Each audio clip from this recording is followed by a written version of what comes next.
අයියට එකක් ගේන්නද? එපා චුට්ටි. අක්කා නිදිද?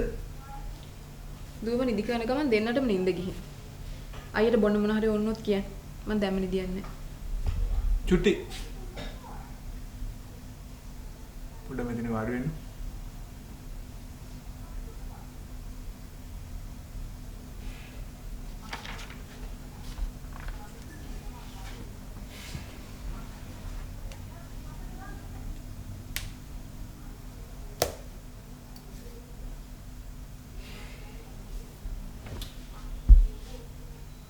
මේමයි. මං කැමති නෑ කාගවත් පෞද්ගලික ජීවිතවලට ඇඟිලි ගහලා ඒගොල්ලන්ගේ ප්‍රශ්නවල හවුල්කාරයෙක් වෙන්න. ඒත් මට හිතුණා චුට්ටිත් එක්ක මම ගැන කතා කරොත් හොඳයි කියලා. මං දන්නවා විහංගද මෙහි ආවේ ඇයි කියලා. ඔයාගේ ඉල්ලීමට අකමැති වුණා කියන්නත් මම දන්නවා. මට එයා ඉල්ලන දේවල් දෙන්න බෑ අයියේ. අපි දෙන්න හිත වලින් දික්කසාද වෙලා හුඟක් කල්. ඔයා ඔය කියන විදිහට විහංගව අමතක කරලා ගොඩක් කල් නම් මේ විදිහට ඔයාගේ සාමාන්‍ය ජීවිතයෙන් ඈත් වෙලා අමතක කරන්න හදන්නේ මොකද්ද?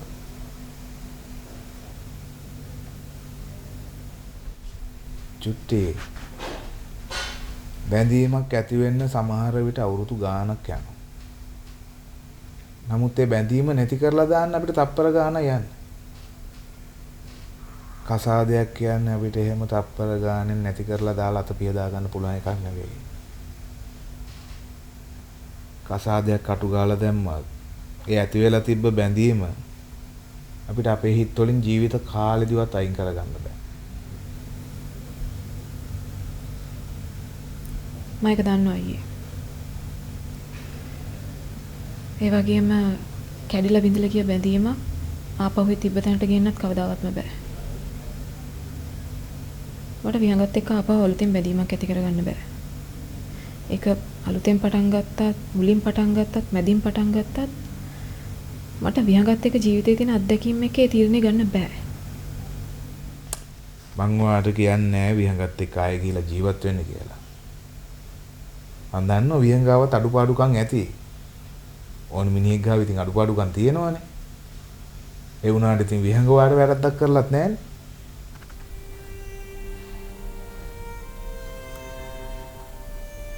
අයියා දන්නවා මගේ අම්ම නැති වුණේ මට අවුරුදු 15 වෙයිද කියලා. මගේ තාත්තා උදේට වැඩට යනවා, මහා රෑ වෙලා ගෙදර එනවා. මගේ ජීවිතේ මට කියලා ඉතුරුනේ තනිකමයි පාළුවයි විතරයි. අන්නේ තනිකම ඇතුළේ තමයි විහංග මගේ ජීවිතයට ඇතුල් වුණේ. ඒකයි මං යට ලං වුණේ. මට දැන් අවුරුදු 27ක්. ඒත් මගේ ජීවිතේ මට තාමත් ඉතුරු ඒ තනිකම විතරයි.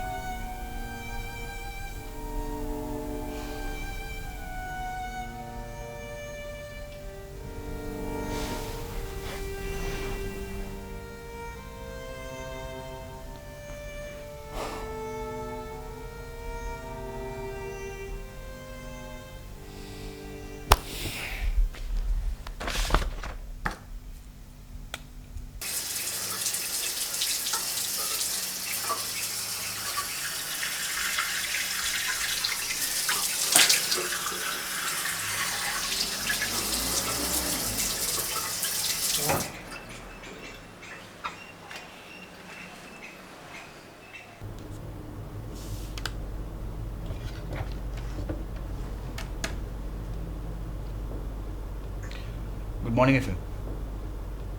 අර සර්විස් ඒරියා දෙකේ ඩොකියුමන්ට්ස් ටික කො. අයිසේ 11ට මීටින් එක තියෙන්නේ. දැන් මම ෆයිනලයිස් කරන්නේ නැද්ද ඒක? 10 මාරදී මම රූම් එකේ ඩොකියුමන්ට් ටික අරන් ඉන්න. ඔයත් අනිවාර්යෙන්ම මීටින් එකට එන්න ඕනේ.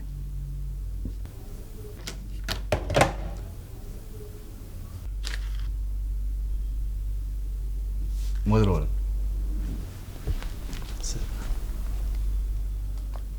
නෑ මං ඇහුවේ ඇයි අමුතුල මන් දිහා බලන් ඉන්නේ කියලා. මට ක්‍රිස් මහත්තයා මතක් වුණා. සයි වැඩ කරන්නේත් ඔහොම.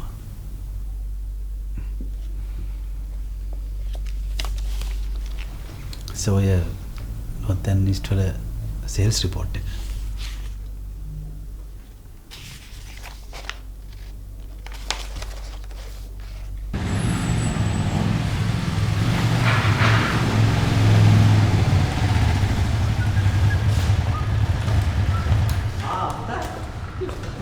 මංගිද මූ මේ පේන්නත් හිටපු නැතිද ඊයේ මාමණ්ඩිය කුටි කාලා වෙන්නද මල්ලි මේ අපේ වෙලා කරාඩි වෙන මූස් හරිද ඉන්න නෝනි ඩොග්ස් එක දැන් ඔය මොන බෙල්ද මම්මද මම්ම මේ මූ මොනවද දන්නද මූ ඇවිල්ලා දැන් ලෙදර් බෙල්ට් හරිනේ මූට දැන් මූ ඉස්සර වයිට් බෙල්ට් හිටියා ඒකල කෙලින්ම මූ ගිය ලෙදර් බෙල්ට් එක අයියෝ තේරෙන්න කියන්නකෝ එහෙමයි නේ ඉස්සෙල්ලම දෙන්නේ වයිට් බෙල්ට් එකනේ ඊට පස්සේ බෙල්ට් එක මට ගන්න උනේ නැහැ මාව ක්ලාස් එකෙන් එළෙව්වා ඒ මොකද? පිළිලැජ්ජ නැති කතා අහන්න එපා. මොකද මේ ප්‍රසිද්ධ ස්ථානේ නේද? පුතේ බයි දහම් මං එනම් විස්තර කියන්න පටන් ගන්නවා. එපා මොකක්ද දන්නවද නෑ මම කියන්න. බාරියට කියන්ගේ නෑ. මෙයා අතින් දාලා වණගෙන බොරු කියන්නේ. මම කියන්න. හරි දැන් ඔයා කියන්න එහෙනම්. මේකයි උනේ. හරිද? ඔය මට ඔය වයිට් බෙල්ට් එක තිබ්බ කාලේ දුන්න මෙන්න මෙතනින් ගහ ගන්න කියලා. ඒ කියන්නේ මේ අකුරු ටික මහ ගන්න කියලා දුන්නා. කඩදාසි වල ලියලා දුන්නේ. දන්නවනේ මගේ ඇටි. මං ඕක අරන් ගිහලා නැති වුණා. දැන් මට ඊළඟ දවසේ පන්ති යන්න විදියක් නැහැ. හරිද? මොකද අම්බාලා කණ්ඩ වෙනවනේ. ඊට පස්සේ මම මොකද කරේ? අපේ මල්ලිට මම කිව්වා උඹ දන්න බසින් මොන හරි ලීලා දීපන් වැඩේ ෂේප් කරගන්න. හරිද? මොකද පොර ඒ දවස්වල වොෂින් කියලා බලනවා. ඒ පාර මම මොකද කරේ? මිනිහා ලියලා දුන්නා. හරි? මිනිහා ලියලා දීලා මම ඒක අම්මට කියලා මහගෙන ඔන්න දෙහිනේ කියලා පන්ති යනවා. පන්ති ගියා. ඉන්න ගිහිල්ලා දැන් ටිකක් වෙලා ඉද්දි මට සෙට් වෙනවා. ඉන්න පට්ට අවුලක් තියෙනවා මොකක් හරි. හරි? ඒ කියන්නේ දැන් අනිත් ළමයින්ගේ මගේ බැලුවාම මේ පැහැදිලි වෙනසක් පේනවා. ඒ කියන්නේ මගේ කී අකුරු වැඩි. හරිද? ඔන්න ඔච්චරයි මතක. ආවා ළඟට ඩයල් එක. බැලුවා මෙහෙම යට ඉඳන් උඩට, උඩ ඉඳන් යටට. බැලුවා දෙපැත්ත. ධූපිය ගිහින්. මං ආවේ ඉතින් පන්ති ඉවරද? ඇයි දැන් මොකද ගහගෙන ගිහිල්ලා තියෙන්නේ? මල්ලිගෙන් ඇහුවේ නැද්ද තේරුම? ඇහුවා. ආලා මං උට අම්බානක දුන්නා. මොකද දන්නවද? අම්මුට ලියන්නේ ජපාන් අකුරුනේ. මේ රට මේ හරක මොකක්ද දන්නවද කියලා තියෙන්නේ. මුගේ තියෙනවා මවුත් ඕගන් එක. මූ ඕකේ තියෙන චීන අකුරු ටික මට ලියලා දීලා තියෙනවා. ඒකේ තේරුමම දැනගත්ත ගමන් මම තීරණය කරා මම ඉගෙන ගත්තනේ කරාටි ෂොක්ස්. ඒ හැම එකෙම එක ගානේ උඩ ගන්නවා කියලා. මේ මොකද්ද තේරුම? තේරුම වෙච්චරයි. මූ ගැන ඇත්ත විස්තරේ තමයි ලියලා තියෙන්නේ. ඉඳහන් ජොක් ගන්න ඉඳහන්. මොකක්ද දන්න තේරුම? Made in China. මම බල කැත බලහන්කො මම මෙච්චර මේ සීරියස් නෑ ඇත්ත මේ වාගේ මිනාගෙන එපා මචං ඔබ ගණන් ගන්නවා මේ පොඩ ඉන්න ඒ මචං මේ බෝ ගණන් ගන්න එපා මේ තව කතාවක් කියහන්කෝ දැන් ඔයාලට ජෝක්ද නෑ ජෝක් නෑ කවුද කියන්නේ ජෝක් කියලා පිස්සු නෑ ඒ තව කතාවක් කියලා බලන්න කතන්දර කියනවා අර තව කතාවක් කියලා බලයන්කෝ උඹට ඉනාවේ ඒ නෑ අර ඉදා ඒ මචං ඒ මොකද්ද බං තව කතාවක් කියහන්කෝ මං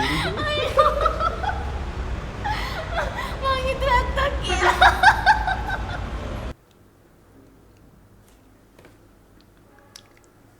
බිනර මේක හොඳයි. අපි මේක පාවිච්චි කරමු. ඔයා මේක ආශාන්ට බාර දෙන්න. ලස්සනට ආට්වර්ක් එකක් කරන්න කියලා.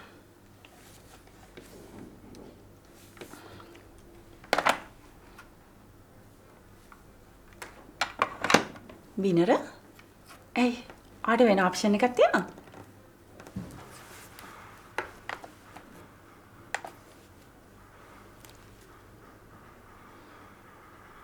මේකත් හොඳයි. අපි මේ දෙකම ආශාන්ට දෙමු ආර්ට්වර්ක් ඩිසයින් කරලා දෙන්න කියලා. ඊට පස්සේ අපි ඩිසයිඩ් කරමු. Okay? We'll do like that? ඕකේ ගා.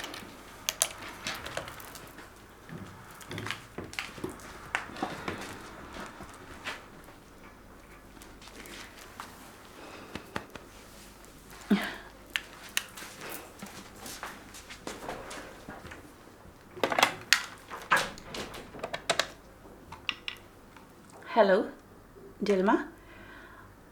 Account section එකෙන් කාට හරි එන්න කියන්න.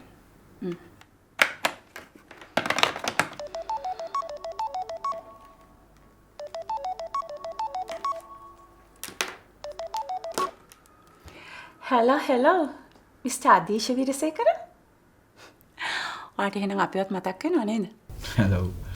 How are you doing? I'm good. අනුෂ මේලා බිසිද? නෑ ආදේශ. ආට කතා කරන්න පුළුවන්. මම මේ කතා කරේ පොඩි ලන්ච් වලට යමුද කියලා ගන්න. Sure. Hey, මොකක්වත් ස්පෙෂල් රීසන් එකක් නැද්ද? No, not at all. පොඩි chat එකකට වගේ. Okay, මං එන්න. දැන් උෂා ඔන්නේ මම එන්නම් අපි කරන්න. හරි? Okay. See you. Bye. Okay. Bye.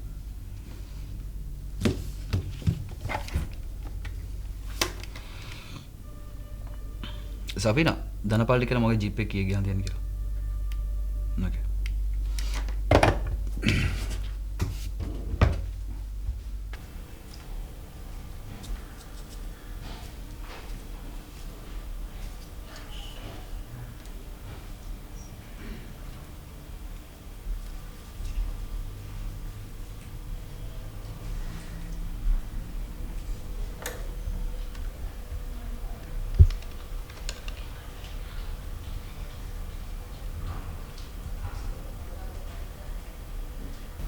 Good afternoon, Global Group of Company.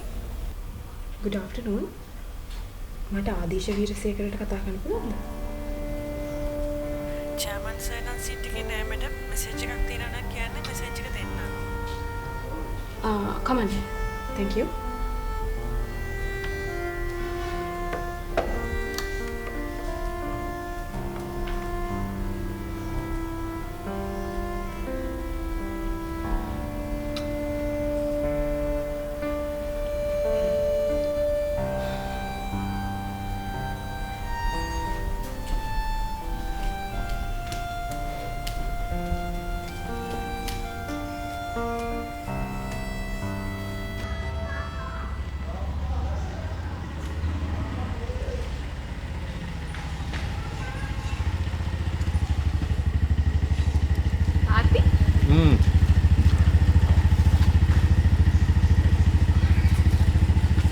බාපා මෙච්චර හවස් වෙයි කියලා අපි හිතුවේ නෑ. කොහොනේ මත්? කොහේ ඉන්නේ? තාත්තට මාන්සිද? මාන්සිද කියලා.